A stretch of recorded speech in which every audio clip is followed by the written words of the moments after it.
My dad and I have started the ultimate challenge in Scotland as we become the managers of Queen of the South and Alloa Athletic in the 3rd tier. The goal? Well, that's to be the first to win the Scottish Premier League and claim ultimate bragging rights, which could be quite tricky with Celtic and Rangers knocking around still. But with us both in the Scottish Prem right now, I've been venturing into Europe, getting knocked out of Europa League round of 16 by Monaco last season. Dad is slowly establishing himself in the Scottish Prem though. So have I wasted my head start, and will he catch me in the race to the Scottish title? Once again, my scouts have done a stellar job looking for players from African nations, as another quality right back was found for a really good price. Dad was a little alarmed though when his board spent £2.9 million on a 2,600 seating stadium expansion. I received a really good bid for the Saudi Arabian striker that I signed on a free transfer a few years ago and decided to accept the bid to reinvest the money. But I was already spending money as I brought in Max Cameron from Rangers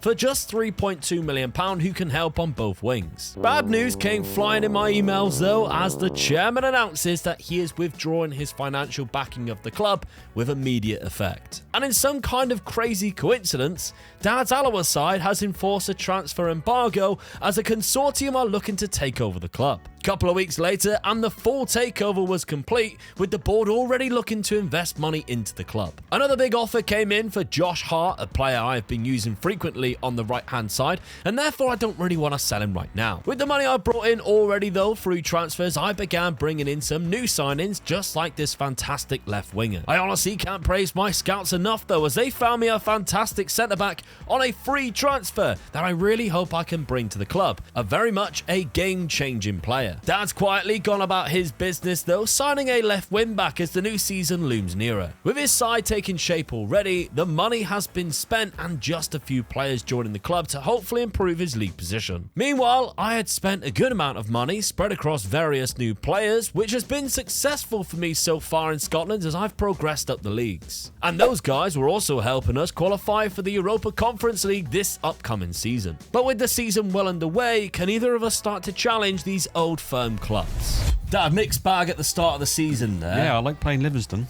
Yeah. Beat them twice. You haven't exactly spent any money, but you haven't sold any players either. No, I just felt that I just couldn't afford to get rid of anybody because I knew I didn't have enough money to sort of bring anybody else in. So it's another one of those seasons where I could struggle again, but I've just got to go with it, really. I still think you're making a mistake. I still think you should be selling players. I mean, the guys that you're bringing in are good free transfers, but to take you to the next level, I think starting to sell players is how I then got to start. But I mean, I was obviously helped because of the takeover, but still, no longer have the money there because they withdrew their investment. The only problem I've got though, if you look at the value of my players, that I haven't got anybody that sort of. I think my keeper is better than my best player. Centre back Caden Wilson. Oh yeah, I got 10 him, million. So he's gone up in value since the last look, really. 2.7. Yeah, so I mean, but they are. I mean, sometimes it's like a centre back. I mean, I'll get a good bit of money, but he's a good one to try and replace as well. So. Trouble is, if you've got nobody who wants him, no, that could be a problem. You know, it's. Do I just lose my best player and take a chance? I just don't know. So yes, yeah, yes, that's what you do. At this situation, I just feel I've just got to hold on to because he's in that sort of position. Is probably my most vital position. I'm not defending that well anyway, so I can't afford to lose my best defender. But, and again, I explain this quite often, you sell that player for, let's say you only got half the money, 5 million. Yeah. You've then got 5 million to one, find a replacement, and two, bring in 3 or 4 other players. I mean, that's what I've been raiding the Irish leagues, raiding the sort of like North and West African leagues, the Ivory Coast, Nigeria, because of the players you can get are so cheap, same as the Irish league. And then I've been either losing them because of release clauses or selling them on for, again, triple, sometimes quadruple, even more the price, and then reinvesting. Yeah. And that's basically how I've built the side that I have built so far. Unsuccessfully, might I add. I haven't quite yet won the Scottish Prem, but that's what I would be doing. Anyway, let's look at your tactic. You've gone for kind of like a 4-4-2 with an offset inside forward. We've got Taylor Richards who can play there because Chris Mockey, you've locked up front there. Yeah, I've locked him up front. He sometimes goes out to the wing, so I like to lock him into that sort of position because I just got to I think that is it. Lewis Dobby. Who I goes there. want Lewis Dobby to play in that position, but every time you sort of didn't lock him in, they swapped positions. But so yeah, that's what I'm going for this time. It's a little bit different, but hopefully it works. Okay, let's have a look there at my Queen of the South side. Obviously, I've brought in quite a few different players. Again, as I said, I've been raiding the African leagues. Uatara being one of the new players who come in up front, and Kalu, who's been a new player that I've brought in at right back. 6'4", he could also do a really good job at centre back. But other money has been spent. I mean, and maybe I overspent here on Max Cameron because I'm not quite sure he goes into the first team after I signed a couple of other players. But Jack Minnell as well from Falkirk. Keep doing what I said I would do. Sign all the best players that I can find that have not already gone to Rangers or Celtic in our league. This is what I mean by the wingers now, because Carl Marshall's a good striker, don't get me wrong. He's a good addition to go up front on a free transfer. But Aureli from Girona, £2.8 million. He's a really good winger. He is a fantastic winger for this level. So, and he's only 20 with a lot of potential. So I could eventually turn that into a huge profit as well. But that, of course, have all been that money is raised because of the selling of Al Mutari, who I got on a free transfer 4 seasons ago. So bringing him in on a free transfer, selling him for £4.9 million, and look who I brought in as a replacement, a far better player. 26 years of age, he's a little bit older, but he's left-footed. But this guy, I mean, quality. Yeah, definitely, yeah. 6'5", absolute monster of a player. Really good.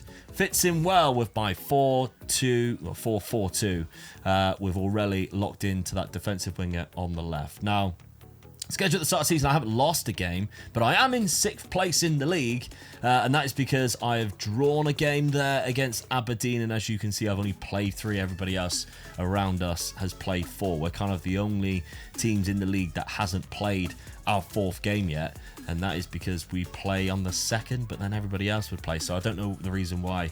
Maybe we're supposed to play each other, but my European fixtures knocked it back to the 10th there. Probably, yeah. That might be why, because we're playing on a Wednesday there. But I have qualified for the Europa Conference League. Some European football, some difficult games in there, but of course... You might have a good chance of that one. Yeah, the main task is to win the Scottish Prem. Let's see if one of us can challenge Rangers or Celtic this season. Dad and I clashed in Dumfries, home of Queen of the South, in early September as I claimed a 2-1 win. However, Dad was smiling 2 months later as in the return fixture, his side won with a dominant performance. It seems both of us kind of stayed exactly where we were last season, despite improving each of our sides. However, one of my eyes was on Europe, as we went through to the quarterfinals, knocking out Fenerbahce in the round of 16, 2-1 on aggregate. Another win over Dad though, and with form like this, you'd think he would be worried, but in fact, he's so comfortably safe from any danger. Our run in Europe eventually ended when we went to Lille and took them to penalties after a 3-3 finish, and missed both of our first 2 penalties in the shootout, and we stood no chance from there on. Our league form in general though was so poor, and we ended up finishing in the relegation league split, which is such a big drop off. I mean, I don't know how I dropped into the relegation. Well, I think that's the biggest surprise.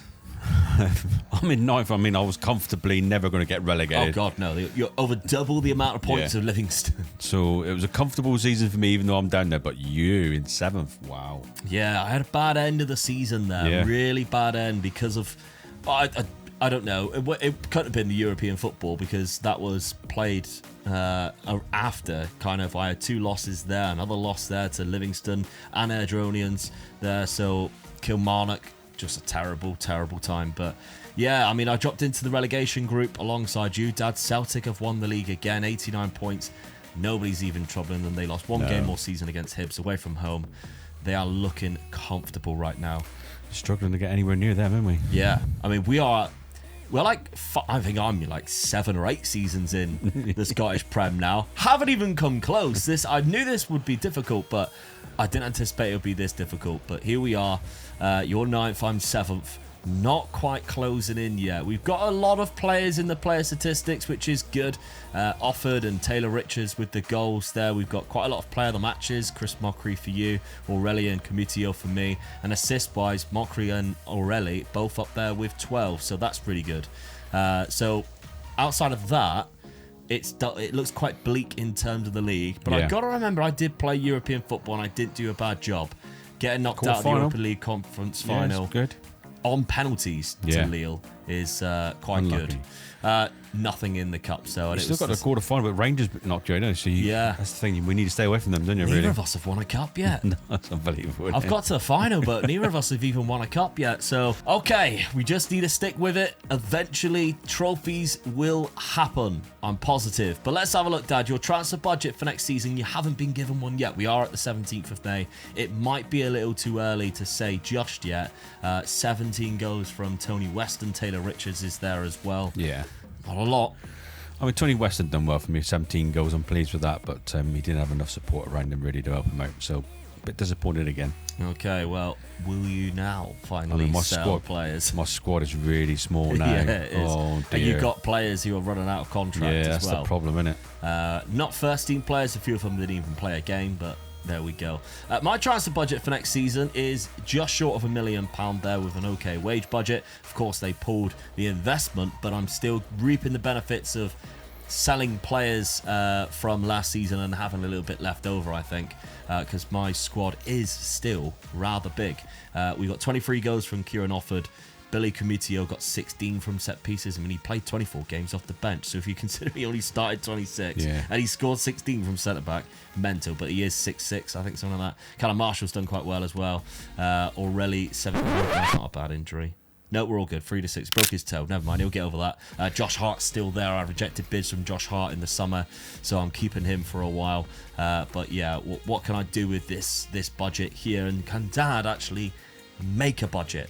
That's the question we have going into this summer. I've got to try something different. I think you do. It's time, Dad. It's time to let go of those players. Yeah. Despite the money not being in the bank, I could still sell players for huge profits like this £8 million player that I signed on a free transfer a few seasons ago. And finally, Dad was following suit as he began receiving bids for players that he could bring in for good money so that he could reinvest, finding value in the market. Even accepting bids for his #1 goalkeeper too, as with the money he will receive, surely he can find a better one between the sticks. And bids for Caden Wilson increased as he manages to potentially get an extra £1 million for the player. I was still diving into free transfers though, and I have found a fantastic striker out of contract at Feyenoord. But with Wilson and Napa leaving for Dad, he was able to start bidding for some new players in many different positions, which would still leave him with money to spend and with bigger squad of players that are all better than what he already had. I was doing something similar though, as I was getting bids for £6 million for my young Turkish winger when I had already lined up a replacement on a free transfer from Arsenal. And more talented players came through both of our clubs as we are really upping the calibre of our squads. What's even better is these players are coming in for such good prices, and now contending for the title doesn't seem too far away. That is until you take a glance at the Celtic side who won the league the last 2 seasons and check out the quality of players that they have at their disposal. Dad, when you look at players like Fontalvo, I mean, he's on loan from Manchester City, but that's the calibre of player that we're coming up against here at Celtic. 22 as well. Yeah, so, I mean, not too bad. But finally, you've been selling players. Yeah. £7.75 million for Napa and Wilson. Oh, it's a relief. I didn't get as much as I wanted to get from, but this is what I said. Yeah, there they go. Last season, if you got £5 million, you can start bringing in those players. Yeah. And you started listening, and you even started visiting into the places that I was telling you to visit in Ireland. Michael Noonan from St. Patrick's coming in. What a good striker. Decent striker there, Irish, of course. Yeah. And then Charles, again, another striker. I would probably not attempt to say that last name. Again, another good striker that you've picked up for less than £1 million. Straight away improves your side. Yeah. You even spent £1.6 million on a player here. Yeah. Labyad. That's the Caden Wilson replacement. Yeah. And guess what? He was cheaper. And he's better. Yeah. And he has a better potential. Yes. Better player for cheaper.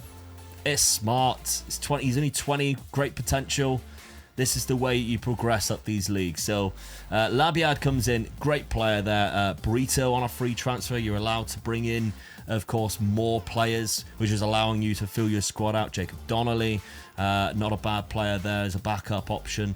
And Borgard as well. Free transfer from Middlesbrough. Somebody who can fill in a number of different roles. It was just a case of filling the squad up. Filling the squad up. Yeah. Because that's what you can do now with the money. And look how big your squad is now. Considering at the end of last season, you're going, look how tiny my squad is.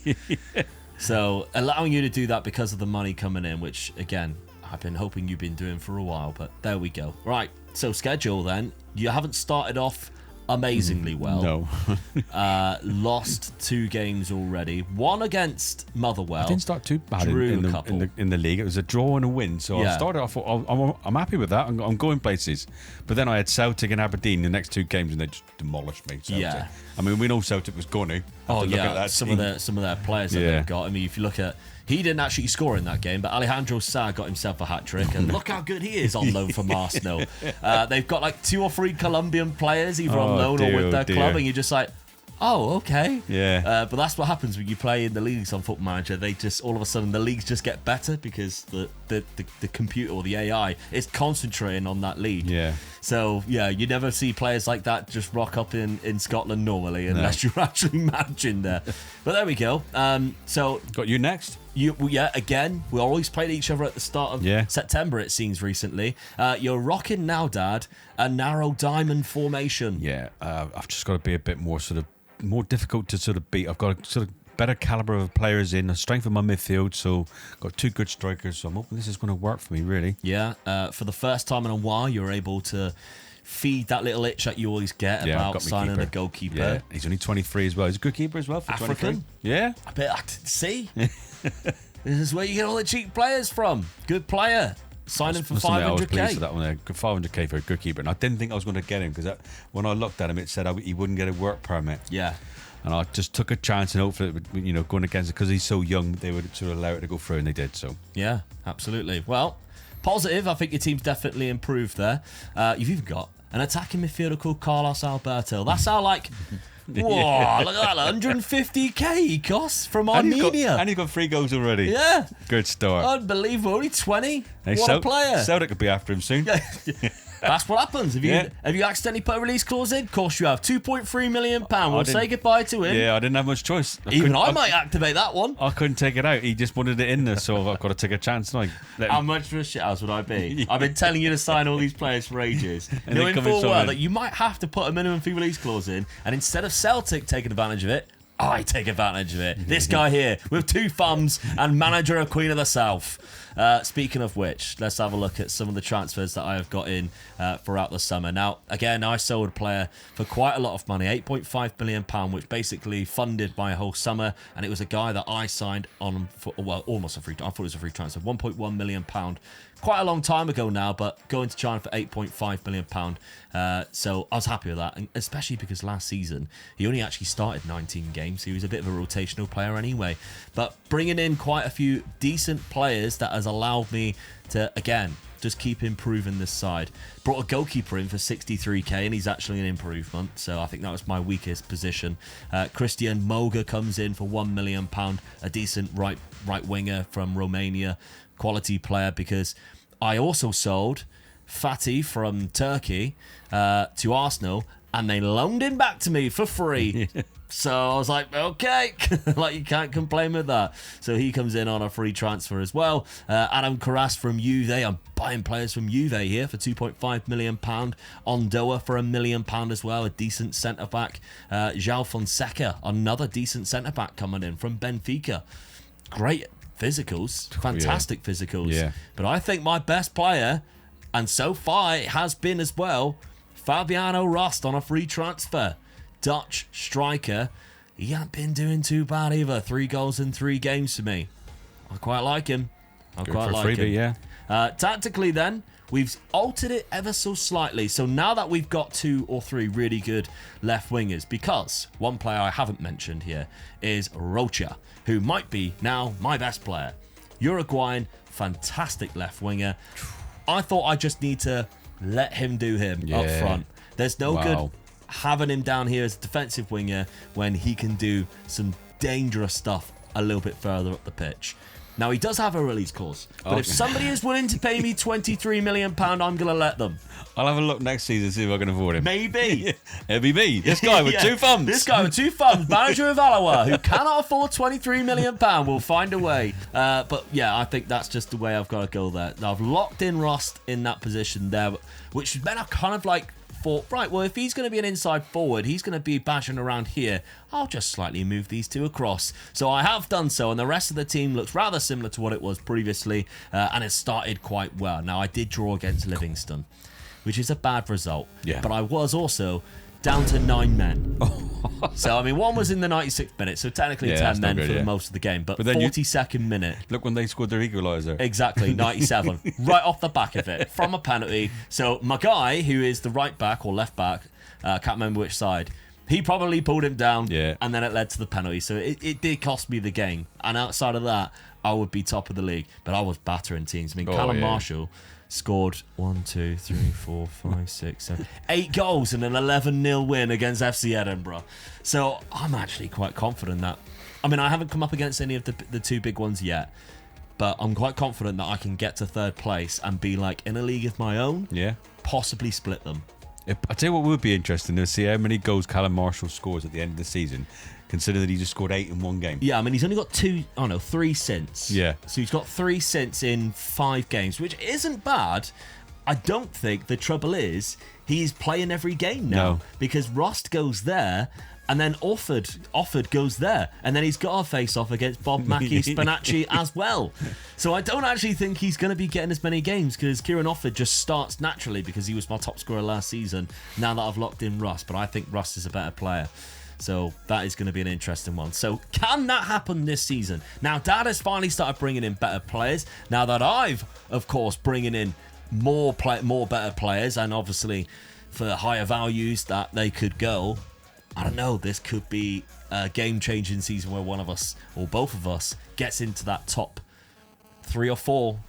Let's see. Once again, Dad and I were clashing at the beginning of September, and it was a lovely 4-2 victory for my Queen of the South side. We actually went unbeaten all the way to the end of December when we received back-to-back defeats, which annoyingly dropped us down to 2nd place. Fabiano Rust, though, has been a revelation up front, scoring 17 goals in just 20 matches in the league. Unfortunately for Dad, he wasn't getting the improvement he desired and was still knocking on around the relegation spots. And he would not be happy with how we beat you in the next game, scoring the only goal of that match. Another loss to one of the big two, this time it's Rangers, and once again we've dropped out of the top spot as we head towards the back end of the season. We then cross paths with Celtic and they equalised in the 95th minute to stop us from leapfrogging them again. So here is the situation with just 4 games remaining. Dad is safe and no longer in danger of being relegated. Myself is in 2nd place, 1 point behind Celtic, and with my 4 remaining games I've got to play both them and Rangers away from home, which straight away we put ourselves at a loss when we were defeated by Kilmarnock 2-1. A fantastic win at the Ibrox Stadium though, and it's put us back on track if we can just beat Celtic in the away game on the final day of the season. That is because Celtic went to Rangers and drew 1-1 to drop 2 points. A comfortable Queen of the South victory against Hibs in the penultimate day of the season means it does indeed go to the final day. And what a start it was for us too. With just 4 minutes in the game, we broke through Celtic's defence to score the opener. It took Celtic until 25 minutes of the first half before they eventually did equalise, and then even went on to score a second goal just 3 minutes later through Fontalvo. Don't count us out just yet though, because Callum Marshall was scoring an equaliser in the 34th minute. But still, in the first half, an attack down our left-hand side once again, and Fontalvo found himself with lots of time and space and fired home a winner for Celtic.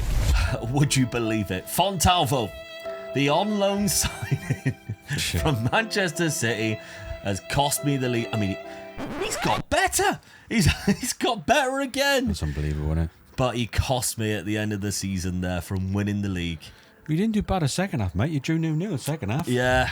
To be honest as well, I folded earlier on from that loss. I lost to Kilmarnock. But look at this. Look at the heat map. Yeah. Down here. How high up the pitch we were against Celtic. And look how far down they were.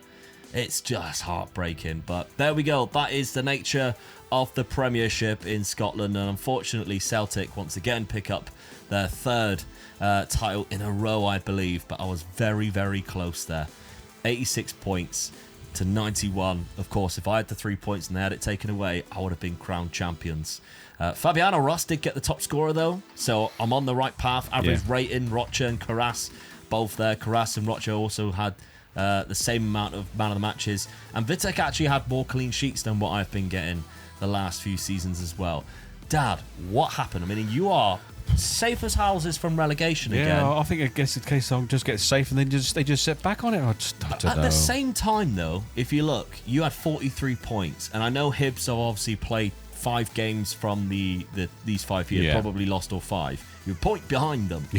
Yeah. You're in 6th, and obviously the ones above you. Yeah, they're all above me. Yeah, as well, you're so. only 2 points behind Hearts and Dundee. Yeah. So it's I mean, not exactly you're that far away. One more win would have put Sorry, me. Dundee United. Yeah, come on. Oof, I was almost cancelled. Oh, I almost had to shut the channel down. you look at that 2 more point. One win would have put me above Hearts. So Yeah. you look at it then and think, if I'd finished in 8th, you'd have thought, a little improvement. Exactly. But yeah, I am disappointed, but I'm building now. Yeah, I think you got the players. Yeah. It's just find the right system for them to go into. Yeah. But as we said, schedule, the Kilmarnock game killed me at the end there. That was a bad loss. Obviously, Celtic probably would have still won the league because of the points, but it would have put me in a much more comfortable position to then face Celtic. And it was the same scenario on your schedule, Dad. If we're having a look at your schedule, you had a bad end of the season there when it came to the full Premiership. You beat lost to Celtic. Hibs, Rangers and Livingston in a row, which meant in the relegation zone, or relegation group, you were already on the back foot. Yeah. But yeah, you had some good wins. I beat Rangers there, beat and Celtic underneath that as well. Drew So to them there as well, away from home. let's see, I know how to play against them. Knocking on the door. Yeah. Hey, I beat them earlier in the season. Yeah. All right, calm down. Who was that? Who said that? All the way down there in 10th. Yeah, I think we're knocking on the door well and truly to both of us being up there. But I was very close there. You got £1.26 million. Wage budget is not quite there for you, but I might sell one more player just to make it a little bit better. that's and it. then go again. I think it's just 1 or 2 positions I could do with really improving. So Yeah, I tell you what should be something that you should be doing is offering players like Carlos Alberto a new contract. yeah, and taking away this To get that release clause out yeah, there. definitely. Because I can't afford to lose him for 2.3. Can I? no, that's the trouble. There's a couple of players that you might have to go through and check. Now he's all right, your goalkeeper, but yeah, that's definitely something I would be doing. Yeah. Because scumbags like me with £11 million in my transfer budget, but that is because I lost Sano. Ooh. I lost my best centre back halfway through the season. Yeah. That is a big loss. And how much did you lose him for? 11 million. 14 million, sorry, after getting him on a free transfer. Good profit though, isn't it? It's a huge profit, but he was my best player. Yeah. With him, I might have won the league. Oh, definitely. Yeah, if you look at it, you lost him in January. Yeah. Yeah, you could have done. So that is a harsh one to take, but it means I've got a stupid budget now going into the season to find a replacement and hopefully, build on this. I'd be knocking on the door of the boards. What you cost us the league? Yeah. But they are also giving me the money to do this at the same time. Fabiano Rust was definitely a highlight this season. He got 23 goals just in the league alone with 7 assists, 24 across the whole season. Really good. But again, we cannot win any cups. It's unbelievable. Now. It's so bad how bad we are in the cups. But hey, You get into the quarterfinals quite comfortably. yeah. But then it's clubs like Dundee United knocking me out. They're in the relegation half. Yeah. So we need to sort that out. But there's going to be a lot of money spent, I feel like, this summer as we continue to challenge for the Scottish Prem. So yes, it's heartbreaking at the end of the season there. However, that just means that the race to the Scottish Premier League is still wide open.